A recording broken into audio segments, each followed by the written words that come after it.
안녕하세요. 여러분들의 회계 실력을 업그레이드 해드릴 회계리프트 김영준 회계사입니다. 첫 강의 주제로 현금흐름표를 선정했는데요. 그 이유가 회계팀 실무 담당자분들이랑 업무를 하다 보면은 결산은 잘 하시는데 이 마지막에 현금흐름표 작성에 상당히 어려움이 있으신 것 같더라고요.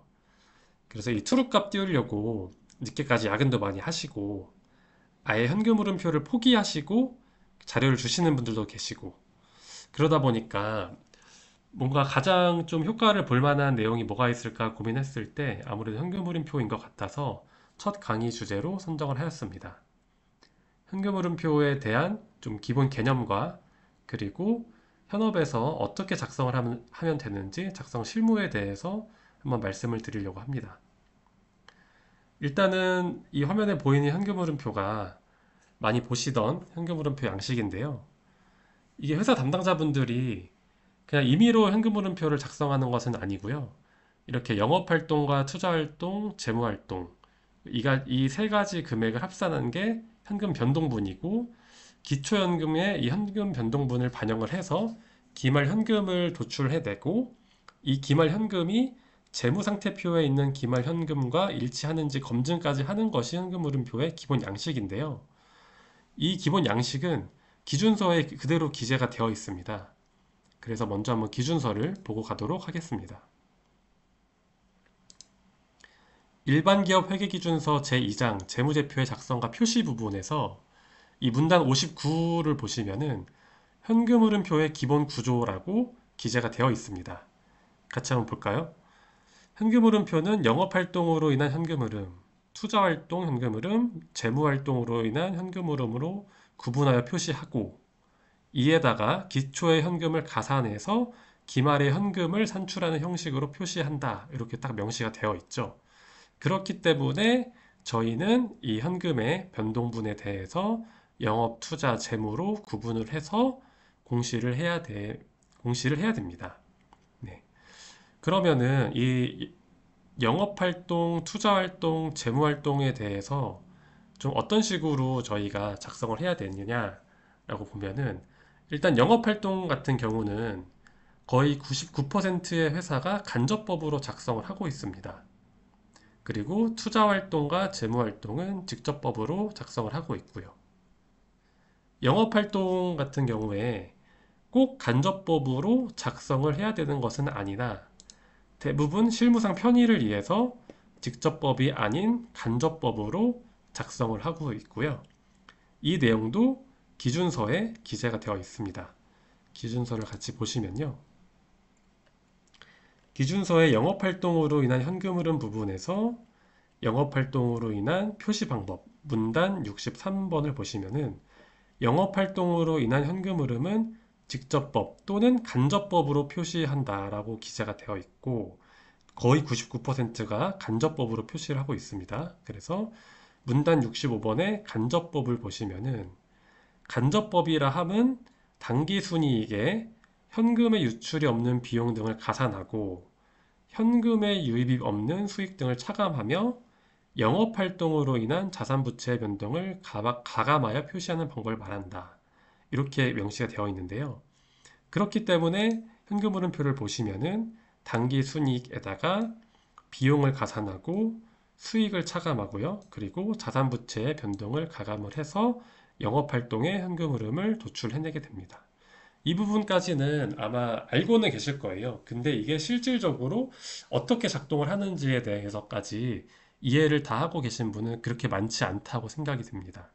그래서 이 부분에 대해서 한번 설명을 드릴까 합니다. 일단은 제가 좀 예제를 간단하게 만들었습니다. 그래서 23년도와 24년도의 분계를 만들었고 23년도 같은 경우는 둘 다 이제 단순하게 만들었는데요. 회사가 100만 원을 가지고 회사를 설립을 했고 그리고 80만 원을 주고 상품을 매입을 했고요. 그리고 그 중에 10만 원 정도는 이제 비품을 좀 매입을 했습니다. 그래서 비품 같은 경우는 5년 정액법으로 상각을 했고요. 되게 심플하게 만들었습니다. 네, 그렇게 돼서 23년도에 대한 재무상태표와 손익계산서를 이렇게 작성을 했고요. 그리고 24년도의 분계를 보시면은 24년도 기초 시점에 비품을 처분을 했습니다. 아까 10만 원 주고 1년 감가상각한 비품을 이제 9만 원에 처분을 했고 장부가액 8만 원에서 9만 원을 주고 처분을 했으니까 유형자산 처분이익 만 원을 계상했고요. 그리고 상품 80만 원 매입한 것을 전액 매출을 일으켰고 아직 매출 채권에 대한 회수는 일어나지 않았습니다. 24년도에. 그리고 매출에 대한 전표를 기재했고 그리고 매출 원가에 대한 전표를 기재했습니다. 그리고 재무활동으로 하나 제가 두 가지 정도 추가를 했는데요. 장기 차입을 일으켜서 50만 원에 대한 차입을 일으켰고 그리고 30만 원에 대한 유상증자를 일으켰습니다. 그것에 대한 재무상태표와 손익계산서가 이렇게 작성이 됐고요. 그러면은 요거를 가지고 24년도에 현금흐름표를 작성을 한번 해볼 건데요. 그 작성을 하기 전에 한번 이 영업활동의 간접법에 대해서 어떤 식으로 그 투자활동과 재무활동 간의 연관이 있는지에 대해서 한번 설명을 드리도록 하겠습니다. 재무상태표를 보시면 결국에는 현금흐름표가 이 기초의 현금과 기말현금에 대한 증감을 보여주는 것이기 때문에 재무상태표를 보시면은 재무상태표는 이제 아시다시피 이런 수식으로 되어 있죠. 자산은 부채 플러스 자본이다. 이 가정이 맞다면 자산의 증감은 부채의 증감과 자본의 증감으로 볼 수 있는 거죠. 네. 그렇게 됐을 때 저희는 현금에 대한 것을 현금의 증감 부분에 대해서 얘기를 하고 있으니까 그렇다면 현금의 증감은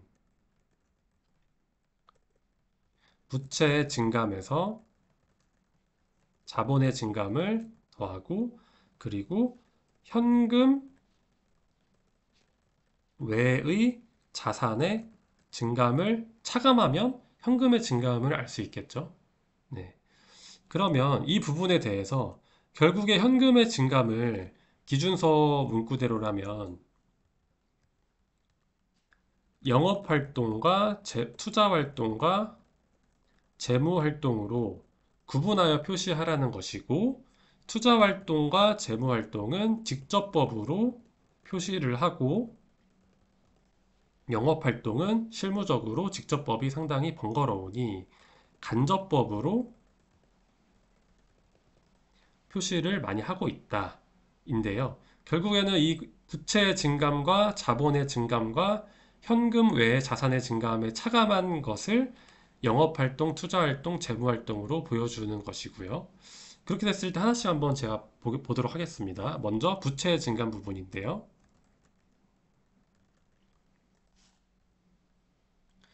부채의 증감은 장기 차입금이 있었고요. 장기 차입금이 지금 23년도에는 차입이 없었는데 24년도에 50만 원 차입이 있었습니다. 그래서 차입금이 50만 원 증가를 했다. 네, 장기 차입금이니까 요거는 재무활동이겠죠.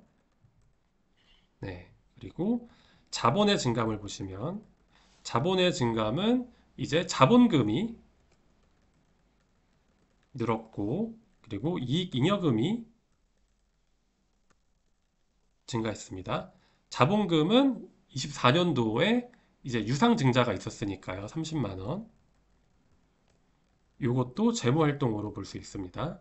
그리고 이익잉여금이 23년도에는 감가상각 2만 원만 있었다가 24년도에는 매출이 있었고 그리고 비품에 대한 처분이익 만 원이 있었기 때문에 그 41만 원이 41만 원이 당기순이익이 발생했고 그렇기 때문에 이익잉여금의 증가분은 당기순이익인 41만 원으로 볼 수 있고요. 이 당기순이익을 가지고 영업활동의 간접법을 하라고 기준서에 나와 있기 때문에 이 부분은 영업활동으로 볼 수 있고 이 부분은 당기순이익이라고 볼 수 있겠죠. 네. 그 다음에 현금 외의 자산의 증감인데요.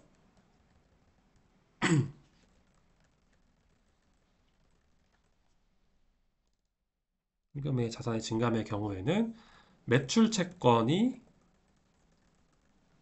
증가가 됐습니다. 근데 자산 쪽이다 보니까 저희가 이제 우측 항으로 이항을 했잖아요. 그래서 마이너스를 붙여서 120만 원이 증가했지만 저희는 120만 원 차감으로 이렇게 기재를 해주고요. 매출칙 당연히 이건 영업활동이죠. 그리고 상품이 80만 원 감소했습니다. 80만 원 감소했고 이 부분은 같이 마이너스 붙여서 상품이 저희가 판매해서 감소한 거니까 이것도 영업활동이고요. 그리고 비품도 감소했습니다. 그러면 아예 처분을 했으니까요. 10만 원 장부가 있던 걸 처분했고 이거는 비품이다 보니까 투자활동으로 볼 수 있겠고요. 그리고 감가상각 누계액도 감소를 했죠. 같이 처분했으니까요. 그것도 투자활동으로 볼 수 있겠습니다. 자, 그러면 이거를 정리를 한번 해볼게요. 현금의 증감은 부채의 증감 플러스 자본의 증감 그리고 현금의 자산의 증감의 합계를 차감하는 것이 현금의 증감인 건데 다 정리를 저희가 다 했어요. 한번 이것만 합계를 한번 내볼게요. 그러면 영업활동에 대해서 합계를 내보면 당기순이익에 그리고 매출채권 증가된 거 반영하고 상품 감소된 거 반영하고 영업활동으로 그럼 만 원이 들어왔다. 간접법으로 했을 때요. 그리고 투자활동을 보면 비품 감소된 게 있고 감가상각 두 개 감소된 게 있어서 8만 원이 들어왔다. 이렇게 볼 수가 있겠고요. 그리고 재무활동을 보시면 차입을 통해서 50만 원이 증가됐고 그리고 유상증자를 통해서 30만 원이 증가됐습니다. 그래서 80만 원이 들어왔습니다. 이렇게 현금의 증감을 영업투자 재무로 위에 있는 부채 증감, 자본의 증감, 현금의 자산의 증감의 자료를 가지고 정리만 한 것일 뿐입니다. 그렇게 됐을 때 현금의 토탈 증감은 합산하면 되니까요. 89만 원 증가했는데요. 89만 원 저희 증가한지 볼까요? 맞죠? 그쵸? 그러면은 기초 현금에다가 10만 원에다가 현금의 증감을 더하면 기말 현금이 나오는 것이고 한번 검증을 해보면요. BS에 있는 기말 현금이 99만 원이니까 현금 흐름표를 제대로 그렸구나 라고 보면 안 된다는 거죠. 왜냐? 한번 볼게요. 영업활동에서 저희가 만 원이 들어왔는지 그리고 투자활동에서 8만 원이 들어왔는지 재무활동에서 80만 원이 들어왔는지를 한번 24년도에 분계장을 보고 한번 보겠습니다. 분계가 많지 않으니까 충분히 볼 수 있죠. 지금은 자 비품을 처분을 통해서 비품 투자활동이죠. 처분을 통해서 보통예금 9만 원이 들어왔습니다. 근데 저희가 그린 이 투자활동에는 8만 원이에요. 만 원의 차이가 있어요. 영업활동을 보시면 매출을 통해서 120만 원어치 매출 일으켰는데 아직 24년도에는 채권 회수가 안 됐습니다. 현금에 유입이 없습니다. 매출 원가를 봐도 상품 사놓은 거 그냥 80만 원 매출 원가 처리한 거니까 당연히 현금 유출 없습니다. 영업활동 쪽에서 아무런 현금의 유입과 유출이 없는데 이 상태로 구분한 거를 가지고 그리게 된다면 지금 영업활동에서 만 원이 발생이 되게 되죠. 지금 투자활동에서 8만 원인데 분계장을 보시면 9만 원이잖아요. 그래서 이 부분에 대한 차이가 있습니다.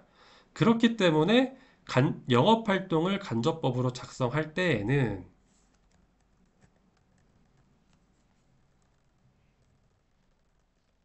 기준서에 어떻게 나와 있었죠? 당기순이익에다가 현금의 유출입이 없는 비용을 가산하고 현금의 유입이 없는 수익을 차감하고 그리고 영업활동과 관련된 자산 부채의 변동을 가감을 하라고 되어 있습니다. 이게 영업활동에 대한 현금 흐름이라고 하는 거죠. 검증을 해볼게요. 당기순이익을 보시면은 지금 당기순이익이 41만 원이었죠? 41만 원. 네, 맞습니다. 피해를 봤습니다, 지금. 그리고 지금 뭔가 비용이 발생한 건 없어요. 현금에 유출이 없는 비용 발생한 건 없고, 그리고 지금 유형자산 처분이익이 있잖아요. 그 수익을 차감해야 됩니다. 그리고 자산부채 변동. 자산부채 변동, 요거 자산부채 변동을 저희가 정리를 했는데 다 반영하는 것은 아니고 영업활동과 관련된 자산부채 변동만 반영하는 것입니다. 영업활동과 관련된 자산부채 변동 보시면은 매출채권, 상품의 감소. 영업활동과 관련된 것만 반영을 해야 되니까요.